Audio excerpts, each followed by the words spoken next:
예, 이번 주에는 이제 5주 1강, 사회복지 정책의 대상과 공급 주체에 관해서 이제 한번 알아보도록 하겠습니다. 사회복지 정책의 대상은 누구냐, 공급 주체가 누구냐라고 하는 것은 복지 정책에 있어서의 상당히 구체적인 것이다. 구체적인 내용이다. 우리가 1주, 3주, 4주까지가 이제 복지 정책의 어떤 이론적인 거, 또 철학적인, 또 역사적인, 사회적인 그러한 배경들에 관해서 살펴보았고, 또 그러한 중요한 이슈나 개념들에 관해서 공부를 좀 깊이 했습니다. 그래서 1, 2, 3, 4주의 내용들이 복지 정책의 어떤 큰 어떤 골격을 이루는 것이다 라고 한다면은 5주부터서의 이제 나오는 내용들은 좀 세부적이고 디테일한 부분들이 이제 들어가기 때문에 크게 부담 갖지 않고서도 이해할 수 있는 그런 내용들입니다.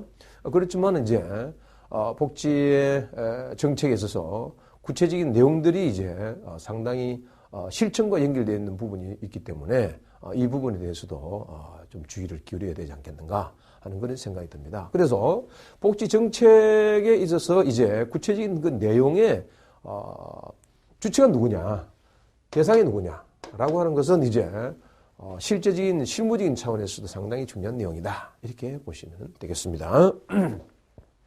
복지 정책의 대상으로서의 니드. 중요한 것은 사회복지라고 했었을 때에 중요한 대상은 뭐냐? 인간이 가지고 사회 구성원들이 가지고 있는 이 니드에 관련된 부분이다. 이 니드라고 하는 인간의 욕구인데 이 욕구라고 하는 것 자체가 이제 다양한 이제 욕구를 가지고 있는 것이죠. 그 욕구 중에서 이제 사회적 욕구가 중요한 것인데 그러한 욕구의 기본적인 내용이 뭔가를 보고 그 욕구를 어떻게 충족시키느냐에 따라서 사회적인 다양한 제도가 형성되어진다. 이렇게 보시면 되겠습니다.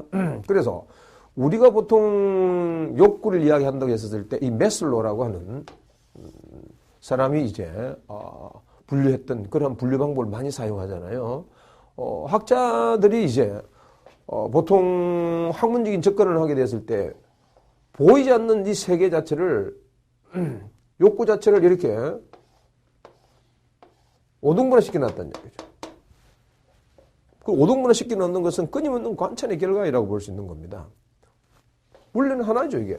하나인데도 불구하고 계속 관찰하다 보니까 인간의 욕구는 이렇게 형성되어지구나 이런 것을 알게 된 거죠. 특히 이제 매슬로 같은 경우에 있어서는 복지 실천에 있어서 인본주의 학자인 로저스 같은 그런 사람들의 입장과 같은 입장을 이제 견지하고 있다라고 하는 차원에 있어서 복지 실천에서도 상당히 중요한 내용이다. 조금 전에 말씀드렸듯이 복지 정책의 이론적이고 역사적인 철학적인 백그라운드는 1, 2, 3, 4주에서 쭉 이야기를 했습니다. 지금은 이제 복지 정책에 관련된 구체적인 내용 자체가 이제 무엇인가라고 이야기할 때 복지 정책을 실시하는 데서 구체적인 내용은 결국은 이 클라이언트의 니드와 만나게 된다. 이 니드가 뭐냐? 상당히 중요한 것인데 인간에서의 니드는 매슬로는 크게 5가지로 이렇게 두었다. 이런 거죠. 인간의 욕구는 크게 5가지 있다. 매슬로의 인본주의 학자는 로저스와 더불어서 인본주의 학자로서 상당히 중요한 이제 사람이고 이 사람의 분류 방법에 따라서 인간의 욕구를 설명을 많이 하죠. 우리가 복지 정책에 있어서의 두 사람 잊어서는 안 될 사람이 칼 막스와 프로이트라고 이야기했지 않습니까? 복지 정책에 있어서는 이제 칼 막스지만 복지 실천에 있어서는 이제 프로이트 되겠죠. 그런데 프로이트에는 중요한 것은 프로이트는 인간의 심리 자체를 본능적인 차원으로 상당히 많이 본 겁니다. 본능적인 차원. 그래서 이드라는 본능 차원으로 이야기를 많이 했단 말이죠. 그러나 메슬러는 이드라는 것은 본능적이라는 것은 거의 동물적인 본능을 이야기하는 겁니다. 메슬러는 이드라는 것 자체는 사실은 별로 의미가 없다 보는 거예요. 이드보다는 오히려 인간에게는 기본적인 자아 실현과 같은 이런 인본주의적인 그런 욕구가 상당히 중요한 욕구다. 이렇게 보는 거죠.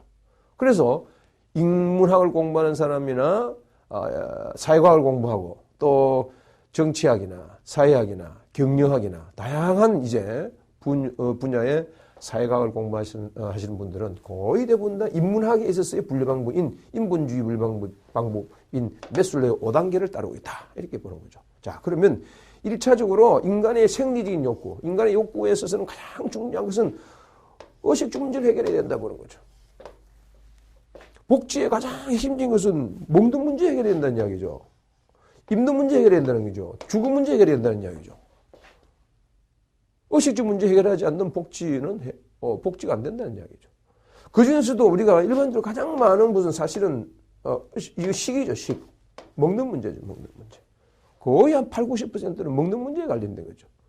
그 80~90%는 먹는 문제이기 때문에 칼 막스는 인류 역사라고 하는 것은 끊임없이 먹는 것을 놓고 다툰 역사다. 이렇게 보는 거 아니겠어요? 끊임없이 먹이를 놓고 다툰다 이거죠. 거의 동물적 본능과 함께 인류 역사는 이렇게 진행되어 왔다. 이렇게 보는 거죠. 의식주라는 게 상당히 중요한 겁니다. 그 다음에 입는 것이나 먹는 것이나 그 다음에 주거 환경.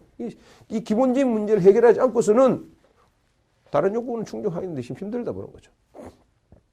그 다음에는 이제 위협이나 궁핍으로부터서 사람이 불안하면 안 되는 거죠. 위협을 받으면 안 돼요. 동물이나 자연재해나 기타 여러 많은 재해로부터서 위기로부터서의 안전함을 추구하려고 하는 그런 욕구가 있다. 이렇게 보는 거죠.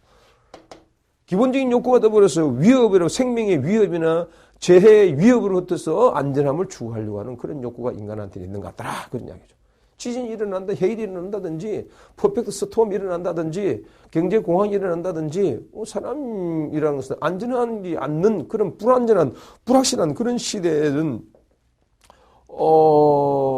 인간의 심리 자체가 굉장히 불안정하다는 이야기죠. 따라서 우리는 인간은 끊임없이 안전을 향해서,